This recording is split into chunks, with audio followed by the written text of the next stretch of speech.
Mesdames et messieurs, bonjour, soyez les bienvenus pour cette nouvelle édition de votre journal de 15 heures. À la une dans l'actualité.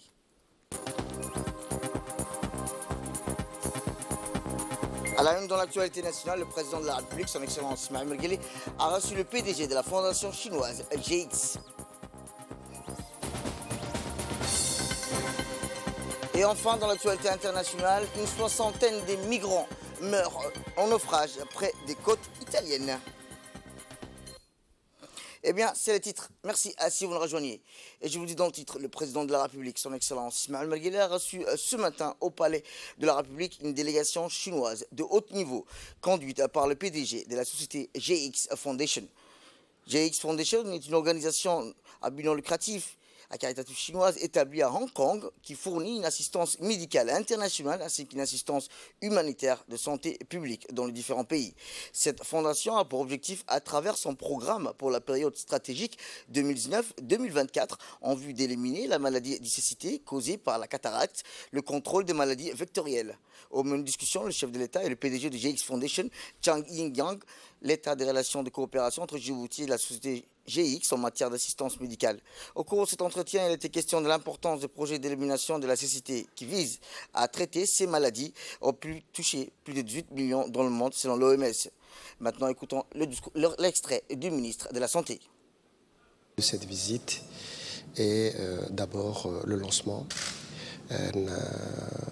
d'une campagne d'élimination de cataracte ici à Djibouti et surtout la signature de la nouvelle convention de partenariat entre le ministère de la Santé et la fondation GX. Cette fondation GX veut commencer par Djibouti.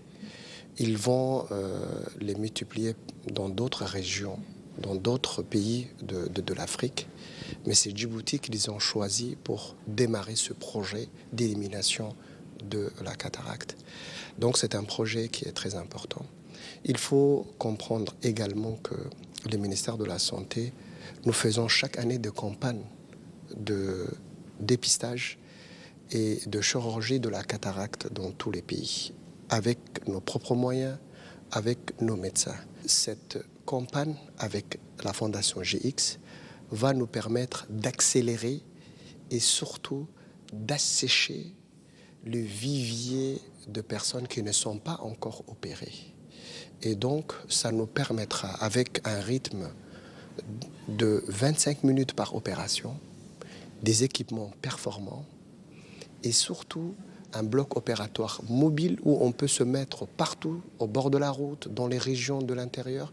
Ceci va nous permettre vraiment de dépister rapidement et surtout d'opérer les patients qui se trouvent surtout dans les zones rurales. Ce sont surtout ces patients et ces populations donc, qui sont dans les zones ruraux qui nous intéressent. Donc moi je pense que c'est un excellent processus, mais il n'y a pas que les opérations. Il y aura également un autre volet de formation de nos cadres dans des universités chinoises qui vont se former dans ces techniques-là.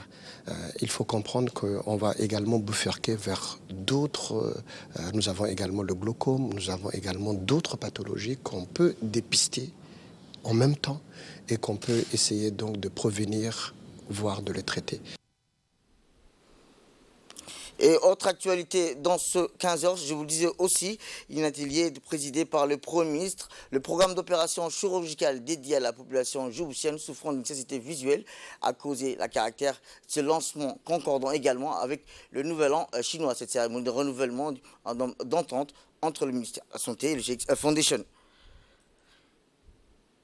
Rappelons que ce protocole de partenariat a été signé entre le ministre de la Santé et l'organisation humanitaire chinoise à but non lucratif, le GX Foundation, pour prodiguer des soins d'ordre ophtalmologique à la population djiboutienne, en particulier ceux vivant dans les périphériques. 2023-2025, il est prévu des opérations pour les Djiboutiens et Djiboutiennes afin d'éliminer la cécité causée de la cataracte. Pour rappel, la cataracte est une opération du cristallin d'évolution lente entraînant un baisse progressif de la vision. Une gêne dans les activités quotidiennes ou professionnelles amenée à envisager un traitement chirurgical pour rendre à l'œil sa transparence et corriger la vue. Outre le Premier ministre, le ministre de la Santé, de nombreux membres du gouvernement sont venus assister à cette cérémonie haute en couleur. Le ministre des Affaires étrangères, porte-parole du gouvernement, le ministre du Budget, la ministre de la Jeunesse et de la Culture, le ministre de la Décentralisation et officiels civils et militaires. Côté chinois, outre l'ambassadeur M. Hu Bin, le CEO de l'organisation humanitaire à but non lucratif, le médecin ophtalmologue, les officiels représentant les instances gouvernementales et non gouvernementales chinois.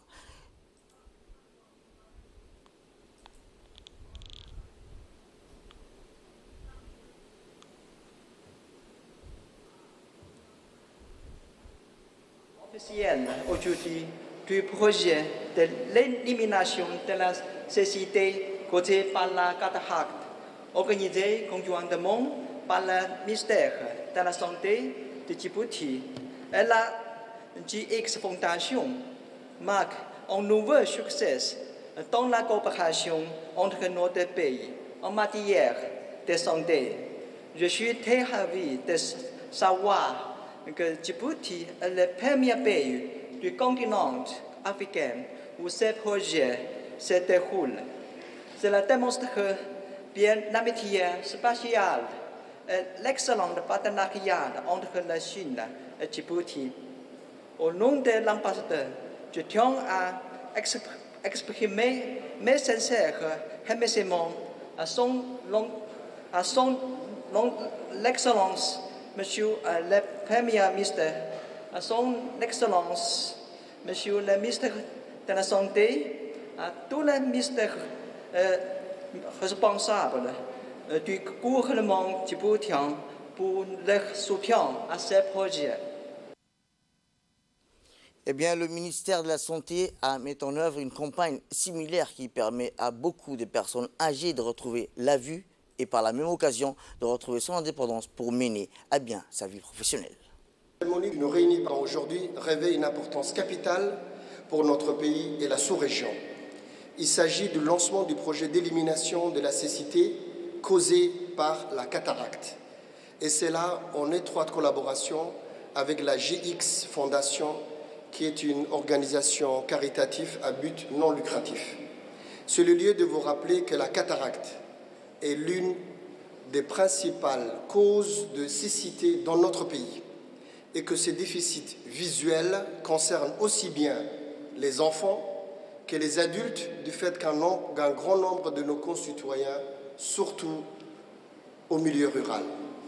Ainsi, le lancement de ce projet fait à Djibouti le premier pays d'Afrique à se doter d'un centre mobile de dépistage et de traitement des yeux, et c'est là pour le grand bien de la population, conformément à la vision de son Excellence le Président de la République, Al-Hajj Ismaël Omar Guelleh, qui a toujours affiché la santé comme une priorité de sa politique gouvernementale et s'est engagé à ce que l'ensemble de nos concitoyens puissent accéder à des soins de qualité et de proximité.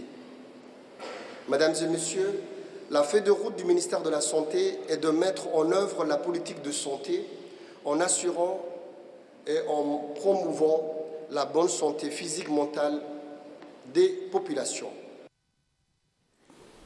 Et à présent, voici les propos du Premier ministre. La République de Djibouti est aujourd'hui particulièrement heureux de l'aboutissement du protocole d'entente signé quelques années plus tôt par le ministre de la Santé et la Fondation GX dans le cadre de la coopération internationale appelée Initiative La Ceinture et la Route, qui vise l'intégration et le partage avec les pays amis de l'Afrique et créer davantage de connectivité entre les peuples. Djibouti est aussi particulièrement fier et honoré d'être bénéficiaire du premier projet d'élimination de la cécité causée par la cataracte en Afrique, affectant principalement les adultes de plus de 65 ans. Le cataracte lié à l'âge demeure la première cause des cécité en Afrique.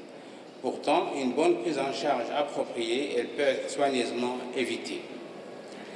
Ainsi, tout naturellement, le projet d'élimination de la cécité causée par la cataracte est un programme phare de la Fondation GX visant à éliminer la cécité causée par le cataracte dans les pays située tout au long du périple dit la ceinture et la route.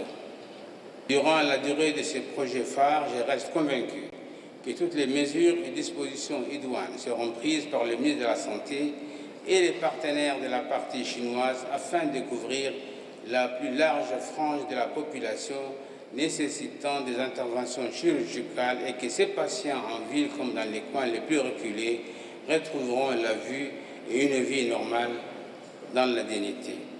La Fondation GX, en étroite collaboration avec la province Shanxi, principal pourvoyeur des équipements médicaux chinois, opérant à Djibouti, mobilisera une équipe d'ophtalmologistes chevronnés qui sera épaulée par les praticiens djiboutiens. Par ailleurs, le don de 2 cliniques mobiles aux équipements modernes, véritables blocs opératoires mobiles, pourront au plus près servir la population pour les opérations de cataractes. Ainsi, il est prévu d'effectuer environ 6 000 à 7 000 chirurgies de la cataracte gratuite à Djibouti au cours des 5 prochaines années afin d'assécher le bassin des besoins en opération de cataractes à Djibouti dans les meilleures conditions et en complément au programme national. On reste toujours dans le domaine de la santé où l'hôpital général Pelletier a reçu un don de matériel médical de la fondation américaine Secours et Développement Communautaire en Afrique. C'est dans le cadre de la coopération fructueuse entre le ministère de la Santé et la fondation américaine de Secours et de Développement Communautaire en Afrique que l'hôpital Pelletier, l'un des plus importants établissements de santé de Djibouti, a reçu un don de matériel et d'équipements médicaux de la fondation, estimé à environ 1 234 000 $. La cérémonie de réception s'est déroulée à l'hôpital Pelletier en présence du directeur régional de la fondation Mohamed Hassan Abdallah, du directeur général de l'hôpital général Pelletier, Zakaria Aouled Ahmed, du docteur Saïd Aouled Aden, le directeur technique, cet édifice médical de référence, ainsi que le conseiller technique du ministre de la Santé, Aboubakar Houch. Il a noté que cet équipement est composé de 394 unités d'équipements, d'appareils médicaux et sont venus dans 2 conteneurs de 40 pieds. Cette importante don contribuera sans doute à répondre aux besoins des structures de santé et à accroître l'efficacité opérationnelle des centres de santé répartis dans les villages et les zones rurales.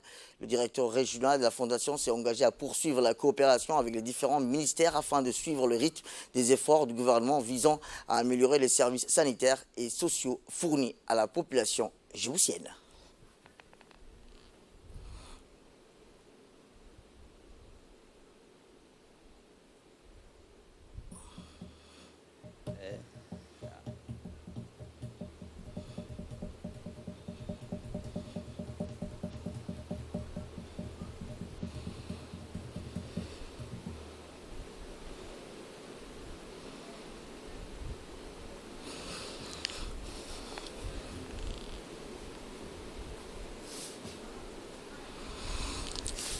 Tout à fait autre chose cette fois-ci où le Kempinski Palace de Djibouti a abrité ce matin la cérémonie de remise des certificats aux associations bénéficiaires du programme microfinance du Fonds pour l'environnement mondial.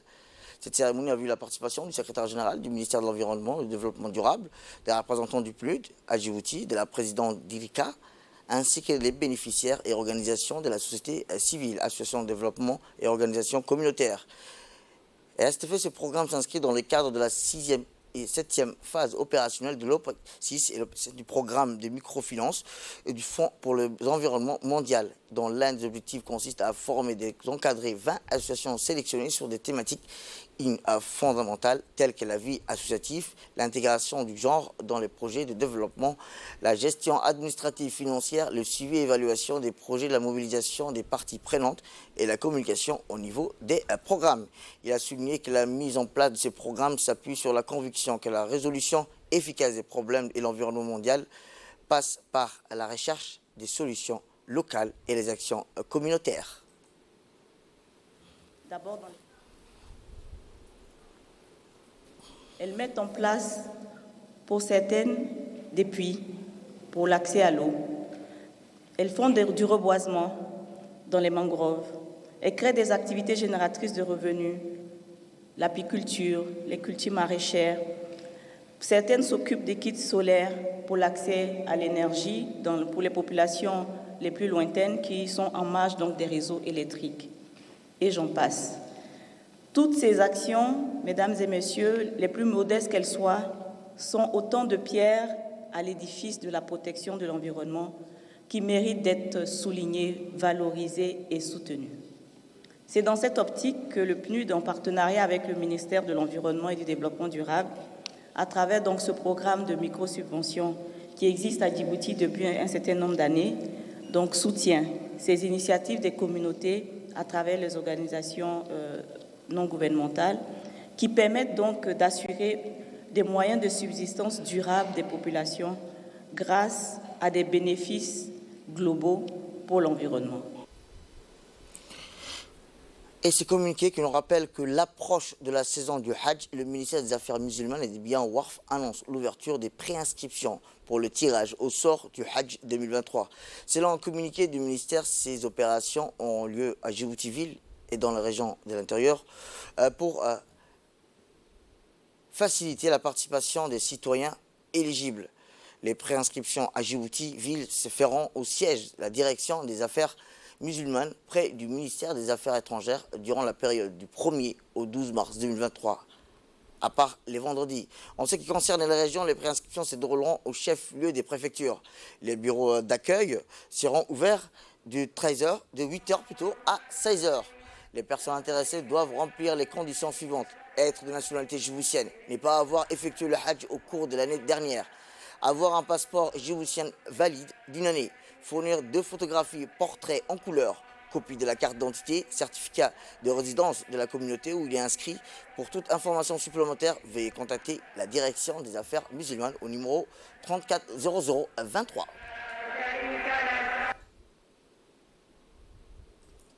Rappelons que le pèlerinage de la Mecque est l'un des 5 piliers de l'islam que toute fidèle est censée accomplir au moins une fois dans sa vie s'il en a les moyens.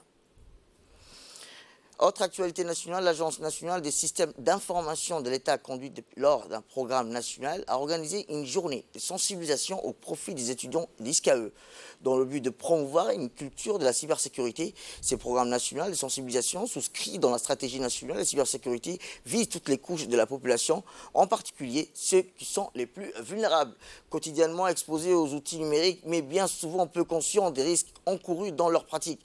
Les enfants et les adolescents sont ciblés potentiels, sans être conscients. Ils ont tendance aujourd'hui à accorder une confiance démesurée à leurs interlocuteurs virtuels. C'est dans cette optique que l'ANCI a entrepris une campagne de sensibilisation des établissements scolaires de la capitale, des régions de l'intérieur, afin de sensibiliser les écoliers, les élèves au risque du numérique. Dans cette lancée, l'agence élargit cette campagne de sensibilisation auprès de l'université publique et privée. L'objectif principal de cette campagne est d'outiller les jeunes afin de cerner les enjeux, identifier les risques, adopter les bonnes pratiques en matière de cybersécurité. Autre communiqué qui nous est parvenu cette fois, c'est la direction des affaires maritimes qui informe les usagers de demain que le ferry Mohamed Burhan Al-Qassim quittera Djibouti Escale pour sa destination habituelle, Tadjoura, à titre exceptionnel, du 7h du matin. Aussi, les affaires informent que l'embarquement débutera dès 6h du matin. Et dans l'actualité internationale, une soixantaine de migrants ont péri hier dans un naufrage de l'embarcation en Méditerranée près de la ville italienne de Crotone, en Calabre. Une tragédie pour la Commission européenne qui appelle redoubler d'efforts pour réformer le droit d'asile selon la garde-côte. L'embarcation s'est brisée sur des roches à quelques mètres de la côte. Des images de la police italienne ont montré des débris de bois disséminés sur une centaine de mètres de la plage où se trouvaient de nombreux secouristes, des rescapés en attente de leur transfert vers un centre d'accueil. C'est la fin de cette édition. Merci à vous de nous avoir suivis. Restez avec nous pour la suite de nos programmes télévisés. Le programme continue sur Télé Djibouti.